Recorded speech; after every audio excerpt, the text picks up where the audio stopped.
नमस्कार, मैं हूं आपके साथ खुशबू सिंह। स्वागत है आपका युग चरण में। चलिए शुरुआत करते हैं बुलेटिन की। जयपुर के विशाल नगर चित्रकूट स्थित स्वामी नारायण मंदिर अक्षरधाम में दीपावली के बाद सोमवार को गोवर्धन जी पूजन और अन्नकूट उत्सव मनाया गया। इस पर्व के मौके पर जयपुर से लगभग 35,000 श्रद्धालुओं ने दर्शन कर अन्नकूट ग्रहण किया। मंदिर में सुबह से ही श्रद्धालुओं की भीड़ लगी हुई थी। संपूर्ण परिसर को फूलों के तोरण से सजाया गया। इस अवसर पर मंदिर को रंग बिरंगी आकर्षक रोशनी से भी सजाया गया। संतों ने वैदिक महापूजा विधि से दोपहर 1 बजे गोवर्धन जी पूजा की। मंडप में ही गौमाता की अर्चना कर उनकी मंत्रों से स्तुति की गई। मंदिर के महंत सर्वदर्शन स्वामी ने बताया, भारत की प्राचीन सनातन परंपरा में गोवर्धन पूजा का बड़ा महत्व है। वैशाली नगर स्थित BAPS श्री स्वामी नारायण अक्षरधाम मंदिर में जयपुर में दीपावली का उत्सव हर्षोल्लास के साथ मनाया जा रहा था।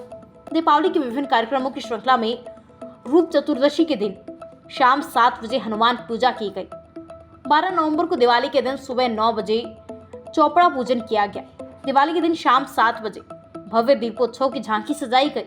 इस दौरान काफी संख्या में श्रद्धालु मौके पर पहुंचे। डाबर ग्रुप के चेयरमैन मोहित वर्मन और डायरेक्टर गौरव वर्मन के खिलाफ दर्ज हुई FIR को कंपनी ने मिशीवियस एक्ट यानी शरारती कृत्य बताया है। यदि ये जानकारी वास्तव में सही है तो दुर्भाग्यपूर्ण इरादे से प्रेरित लगती है, जो बिना किसी सबूत के है। हम इन आरोपों को खारिज करते हैं। हमें विश्वास है कि कानूनी प्रक्रिया हमारी रेपुटेशन को धूमिल करने के इस प्रयास की असली वजह को उजागर करेगी। इससे पहले मीडिया में उन्होंने बताया था कि मुंबई पुलिस ने महादेव बेचिंग ऐप के मामले में डाबर के डायरेक्टर गौरव वर्मन और कंपनी के चेयरमैन मोहित वर्मन समेत 32 लोगों के खिलाफ धोखाधड़ी और जुए की विभिन्न धाराओं के तहत मामला दर्ज किया है।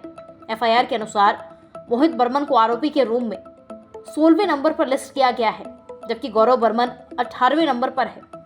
वहीं एक्टर साहिल खान का नाम 26 नंबर पर है। साहिल खान पर महादेव ऐप से जुड़े एक और बैटिंग ऐप खिलाड़ी को चलाने का आरोप है। भारतीय राजनीति में आरक्षण मधुमक्खी की उस छत्ते की तरह है जिसे कोई छेड़ना नहीं चाहता। लेकिन एक सच ये भी है कि सियासी फसल काटने के लिए राजनीतिक दल अपनी तरकश में समय समय पर इस औजार को निकाल कर इस्तेमाल करते हैं। जातीय जनगणना की रिपोर्ट के बाद एक बार फिर से सियासत गर्मा गई है। इन सब के बीच PM नरेंद्र मोदी ने तेलंगाना में चुनाव प्रचार के दौरान मडिगा समाज का जिक्र किया था। उन्होंने कहा था कि तेलंगाना का अनुसूचित जाति का ये वर्ग पिछड़ा हुआ है। SC समाज के लिए आरक्षण की व्यवस्था तो है, लेकिन इसका फायदा मडिगा आबादी को नहीं मिल रहा है। ऐसे में हमें इस समाज के बारे में सोचना होगा। जाहिर है कि जब वो इस समाज का जिक्र कर रहे थे तो इशारा SC समाज को हासिल आरक्षण पर था। इन सब के बीच यहाँ पर हम जिक्र करेंगे तेलंगाना के मडिगा समाज की, जिसका PM मोदी ने अपनी चुनावी सभा में जिक्र किया था। यहाँ हम बताने की कोशिश करेंगे कि तेलंगाना में मडिगा समाज को अनुसूचित जाति में ही आरक्षण देने की वकालत क्यों की जा रही है। इससे पहले आरक्षण की व्यवस्था को समझने की जरूरत है।